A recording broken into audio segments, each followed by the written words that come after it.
សូមស្វាគមន៍និងសូមជម្រាបសួរមកកាន់ Channel BK Media ថ្ងៃនេះផងដែរខ្ញុំនឹងបង្ហាញបងប្អូនអំពីវិធីធ្វើការកែម៉ោងឬក៏ថ្ងៃខែខុសប្រភេទពួករថយន្ត Deepak 05 អញ្ចឹងសម្រាប់បងប្អូនដែលចង់កែវាបាទនេះគឺជាប្រភេទពួករថយន្ត Deepak 05 China version បាទអញ្ចឹង China version ពេលច្រើនបាទអក្សរ setting មួយគេអ្នកខ្លះគាត់បាទមកទៅគឺមាន setting អ្នកខ្លះទៀតអត់មានទេប៉ុន្តែ setting លាក់នៅក្នុងកន្លែង Deepak បាទឃើញ setting ចេះបាទឬក៏អ្នកខ្លះទៀតគឺមកហ្នឹងគឺមាន setting តែម្ដងបាទអញ្ចឹងបើសិនជាគ្មាន setting បងប្អូនពិបាកជាមួយនឹងការទៅកែម៉ោងរបស់គេអញ្ចឹងបងប្អូនត្រូវការរក app ជាមួយទៅ setting ដើម្បីតម្លើងបាទ setting.apk ដើម្បីតម្លើងធ្វើការកែថ្ងៃខែក៏ដូចជាម៉ោងទៅបាទអញ្ចឹងឧទាហរណ៍ថាបងប្អូនមានហើយអ្នកខ្លះទៀតគាត់នៅក្នុង helper បាទសំទោសបាទនៅក្នុង Deepak helper បានមានបាទអញ្ចឹងបងប្អូនចូល Deepak helper មកបងប្អូននឹងឃើញ app ទាំងអស់បាទ app ខ្លះគេហាយឲ្យយើងឃើញទេអញ្ចឹងនឹងឃើញនៅក្នុងនេះអញ្ចឹងបងប្អូនចូល setting នេះមកអ្នកខ្លះគាត់ចូលមកដល់ interface តែម្ដង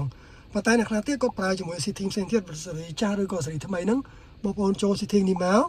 គឺមាន interface ផ្សេងអញ្ចឹងបងប្អូនចូលមកកន្លែងពាក្យថា all setting នេះមកបាទ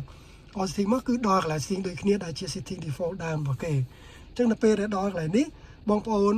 ចូលកន្លែងពាក្យថា system ខាងក្រោមនេះបាទឬក៏បងប្អូនអាចចូលមកកន្លែង search រកម៉ោងក៏បានបាទ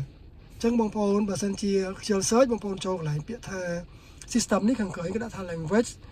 បាទ gesture time ឬ backup បងប្អូនចូលឡើងហ្នឹងមកបាទបងប្អូននឹងឃើញកន្លែងនេះគេដាក់ gesture មាន language បាទមាន date និង time បាទអញ្ចឹងបងប្អូនចូលកន្លែង date និង time មកបើសិនជាបងប្អូនបានបើកអាមុខងារនេះ on បានន័យថាវាចាប់យកម៉ោង default របស់យើងនៅពេលដែលមាន internet បាទ use network provide time វានឹងចាប់កែជាមួយនឹងខែម៉ោងរបស់យើងត្រឹមត្រូវបាទប៉ុន្តែបើសិនជាបានបើកតែបើសិនជាបងប្អូនបើកអត់អាចចូលទៅកែបានទេបានន័យថាបើយើងកំពុងតែបើកបើសិនជាបងប្អូនដល់នេះវិញឲ្យស្មើបងប្អូនអាចទៅកែថ្ងៃខែបានបងប្អូនចូលថ្ងៃបងប្អូនចង់កែបងប្អូនselect ឬមកនេះគឺសញ្ញាព្រួយទុយបងប្អូនអាចឡើងលើចុះក្រោមទៅតាមថ្ងៃខែរបស់បងប្អូនបាទចង់សរេងទៅបើសិនជាពេញចិត្តហើយអូខេទៅកន្លែងនេះវិញគឺជាតទៅកន្លែងម៉ោងបងប្អូនអាចទាញ